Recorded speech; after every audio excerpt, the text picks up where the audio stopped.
kinds of views you have as a black person don't get traditional treatment in the general press? I think because the views that I have, although they're like the views you'll find in the black community, they're not like the views that you'll find among the black leadership. Those people, the leaders of organizations like the NAACP, people like Jesse Jackson, have a certain set of views which meets their needs, which does not meet the needs of black people.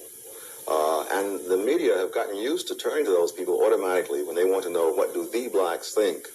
And so I'll see a succession of people on television saying things just the opposite of what blacks believe, as shown by innumerable polls. For example, most blacks have voted for vouchers or been polled. They've said they like vouchers.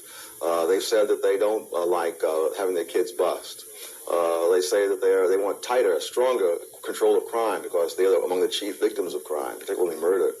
And yet you'll find the black civil rights leaders going in just the opposite direction.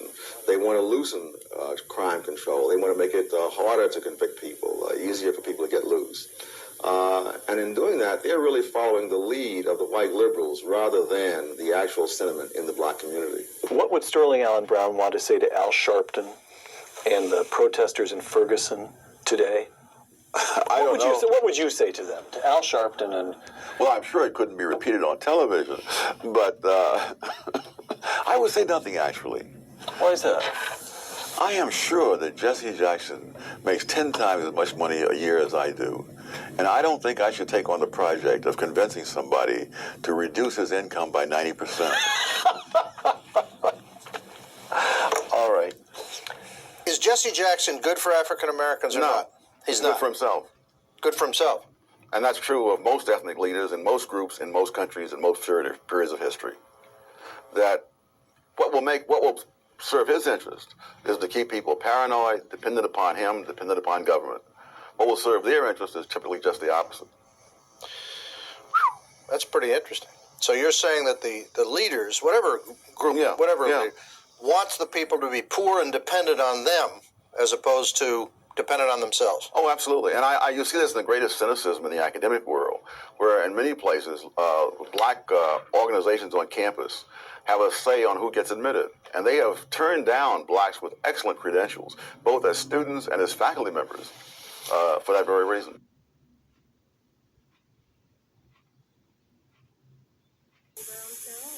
The Reagan administration inherited an economic nightmare.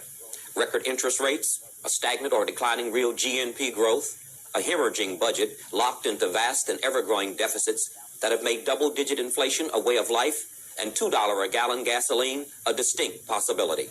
And with prices likely to double by 1988 at the double-digit pace of the Carter administration and more than 8 million Americans out of work, the general mood demanded that the ailing economy... Once again, y'all know Jimmy Carter was a Democrat, right? And see, back in the 80s, 70s, once again, inflation was at its all-time high. And who was sitting in the White House? The Dixiecrats. Let's go. Economy get first priority. President Reagan cannot ignore this. And let's not forget the selling out of the boule of the so-called African-American leaders in the community that's selling out the blacks.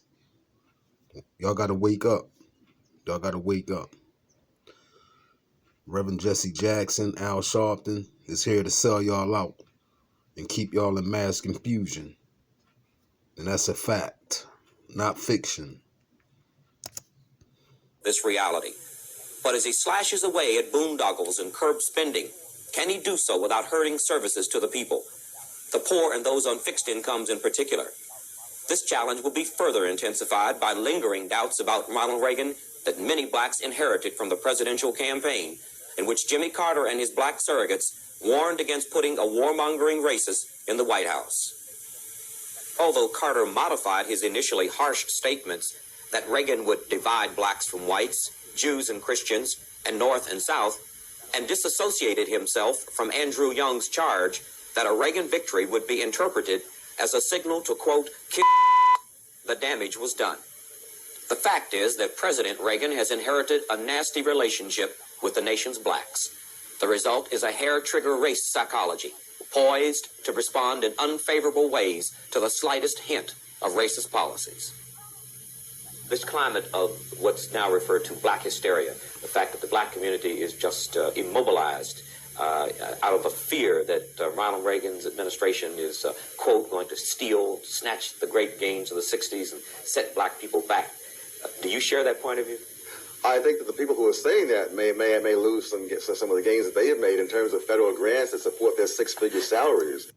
Who do this sound like, y'all? And this is the past, y'all. See? The past got a whole lot to do with the future, y'all. When y'all know the past, God damn it, you can recognize the future in the bullshit, y'all. Wake up. I'm bringing this shit to y'all live and direct.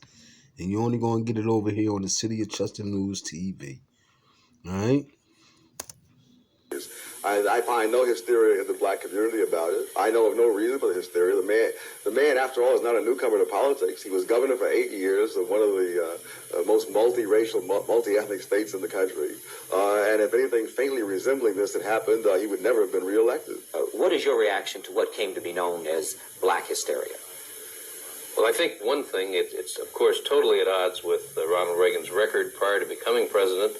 And I think now that he is president already, we have seen what his approach is, that he feels personally that he is president of all the people and that he is very responsive both to the needs and the concerns of black people along with others. I guess what does disturb me, not from the standpoint of this administration as much as from society in general, is that I think there are those people who are fomenting black hysteria in order to preserve their own positions in their communities and their own positions of so-called leadership. How will you decide? Facts. So they're going to tell you Donald Trump is racist because they're trying to secure their position, getting crumbs off the plate. And that's a fact. Which black leaders you're going to deal with, and how do you determine who a black leader is? Well, you know, this is one of the problems, and I think it's one of the things that a conference that was held last month in San Francisco illustrated very well, and that is the idea that, like any society or any portion of society, there is no monolithic black community that can be represented by one or even any group of leaders. I just got paid.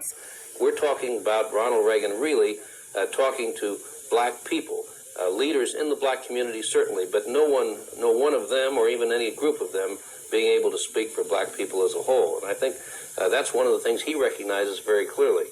Because right now, the major problems of this country, the economy and energy particularly, impact poor people of all races, whether they be black or white, much more than they do the rest of us. Although Ed Meese, formerly Reagan's campaign chief, will have the cabinet-level status of counselor to the president, he is the closest person to President Reagan, helping to set the tone and priorities of the administration.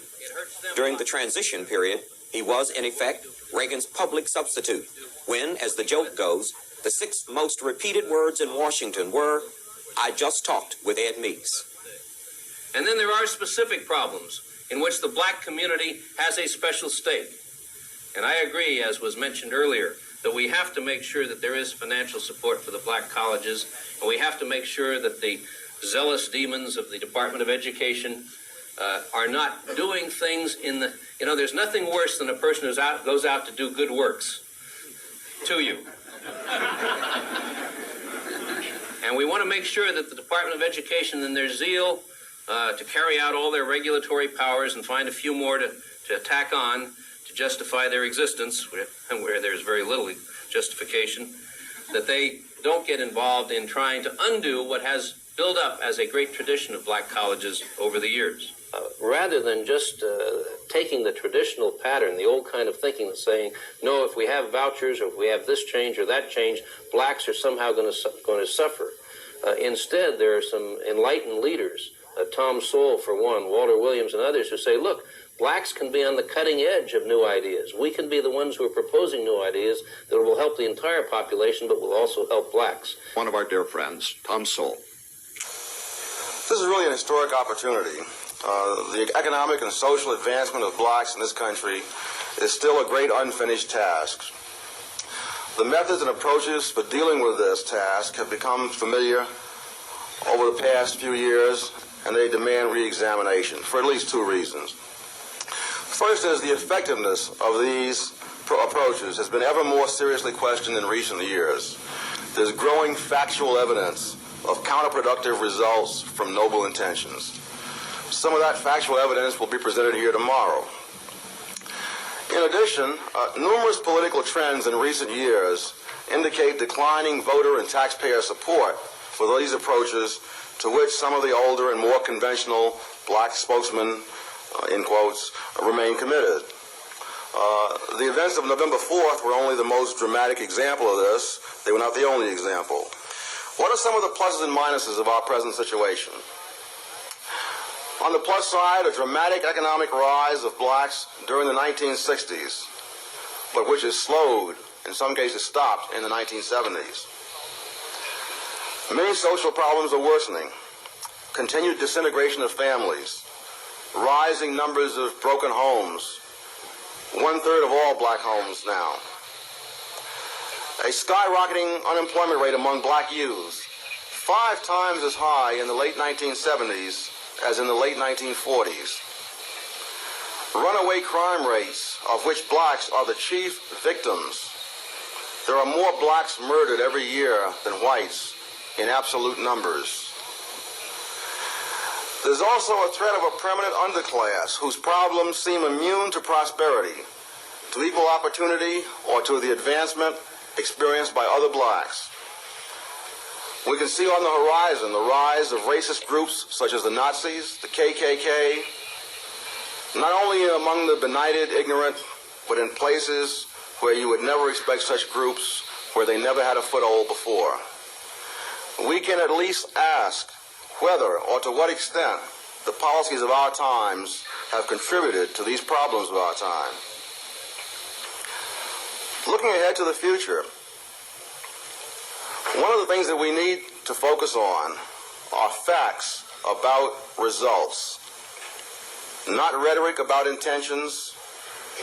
We need to look not at the noble preambles of legislation, but at the incentives created in that legislation. Very often legislation intended to help the disadvantaged, in fact, pay people to stay disadvantaged, penalize them to the extent that they make an effort to rise from disadvantage. One of the problems in dealing with the politics of poverty and the programs for the disadvantaged in general, and blacks in particular, is that vast empires can be built on these programs. That these programs definitely prevent poverty among bureaucrats, economists, statisticians, and many others. I think that what this betrays is a sense, a sort of proprietary conception of blacks, somewhat at variance with the spirit of the 13th Amendment. I think that if insofar as we're going to enlist the intelligence, the desires, and the commitments of blacks themselves, we have to do so by offering more choice in more areas, to let them decide what is best for themselves and not to turn that job over to academics and government officials. Thank you. Right.